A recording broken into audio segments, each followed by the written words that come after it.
I'm Genevieve Blythe, editor-in-chief, is that what we decided my title is, of film school, one of the co-founders, PSU film school graduate, hey, shout out, yeah, that's me. Hi, I'm Shay. I'm the art director and also a founder. We're all founders.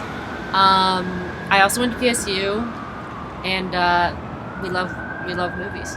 I'm Jesse Fine. I'm the mascot.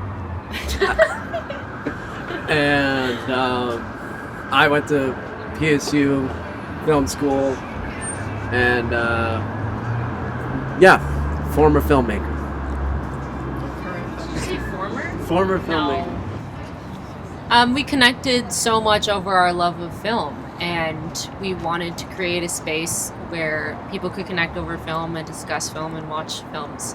And we also wanted to show the movies that we really love, which we feel like are somewhat underrepresented in Portland. I feel like there's like a lot of horror films shown, which is cool, but we wanted to show movies that were important to the medium that also we loved. When Godard died, there were, Godard is very important to the film canon, obviously, but when he died, there were no real screenings of any of his movies anywhere.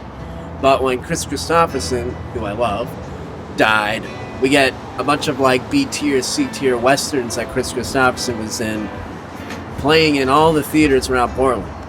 But, I mean, which one had the bigger impact on film?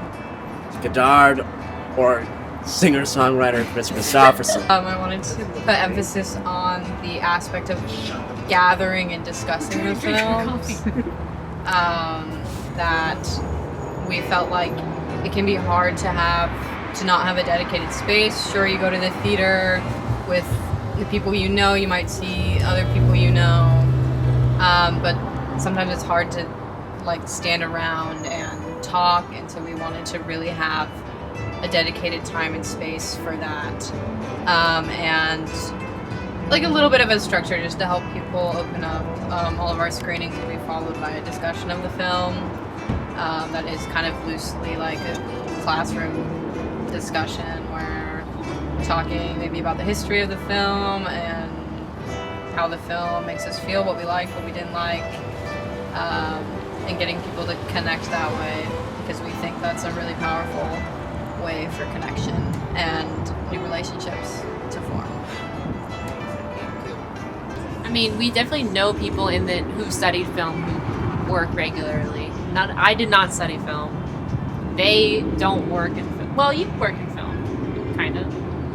Yeah, I do. I'm a AV tech for the University of Natural Medicine. But overall, I would say that for some people, I think it'll help, but for others, especially those who are affected by the pandemic and didn't get a bunch of hands-on experience through their education, I think that really hinders the opportunities that occur after you graduate. There's a lot of great theaters, a lot of great screenings happening, but it can be hard to meet new people at those screenings and talk to people at those screenings rather than just watching the movie and leaving. And then, I don't know, like going on Letterboxd and liking people's reviews on there and stuff. So we definitely wanted to create that space for specifically gathering.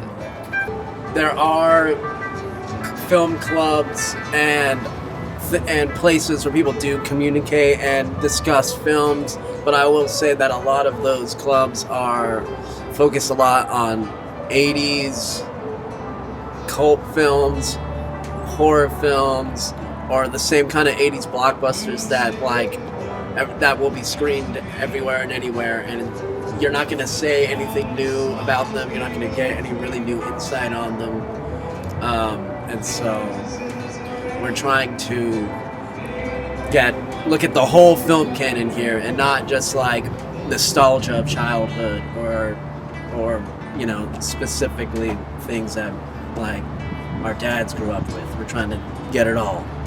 which is a big task, but we have 3 heads working on it. Okay, owned. You just owned the whole foreign film community. Yeah, done. I think, I don't know, I have memories of as a child watching movies. That was something my family did a lot. And then I feel like on the internet as a preteen, I was kind of exposed to stuff through Tumblr, of course. And I think one of the films that I remember really opening up the world to me was Moonrise Kingdom by Wes Anderson. And I was like, whoa, film can be something else, like, other than just entertainment. And that kind of led me to, like, French film and independent film in early high school. And I think that's kind of where my love of watching stuff and love of aesthetics came from. I grew up loving films, but I was a lonely tween, and I discovered Godard, and I was like, holy fuck, this shit's crazy. this bleep is crazy.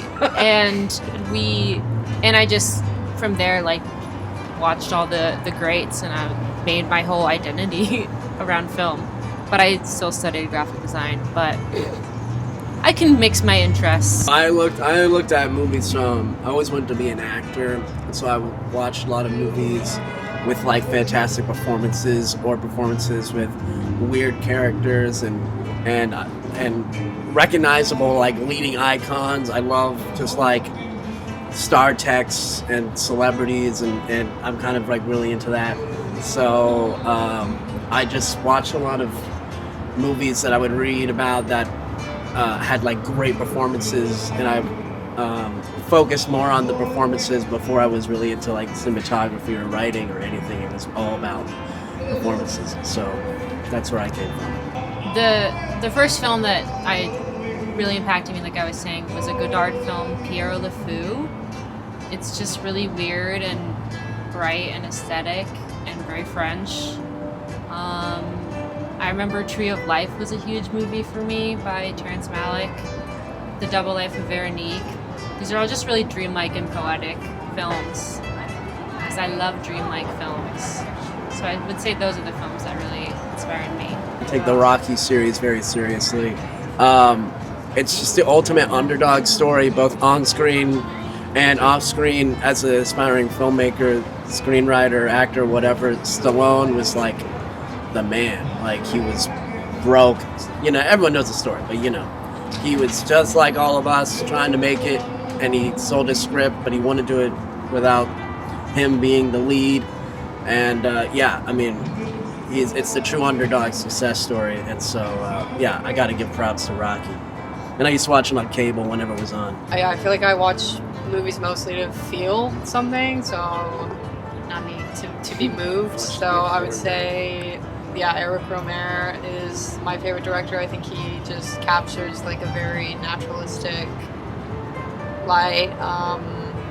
I think Jacques Rivette is really interesting in how he combines all these intellectual, cerebral ideas with the medium of film and plays with the idea of the medium of film. I really love all that jazz by Bob Fosse, taking your life and like being honest about yourself in that way. I want to shout out Justin Hinsey, who's letting us host this at JoJo. Come to JoJo. I guess like knowing each other's names and just having the real felt sense of community, and hopefully repeat people coming and bringing in people they know, etc. As someone who was at one point super actively involved in making films in this city and community, I feel like there's a lot of mini communities. We're all making films, but it's all kind of secretly competitive, and no one really jumps between and helps each other out and roots for each other. I think we should all be rooting for each other and lending hands, and we're all from this city. We should all be pooling our resources to make a great film community, and that's what I want to say.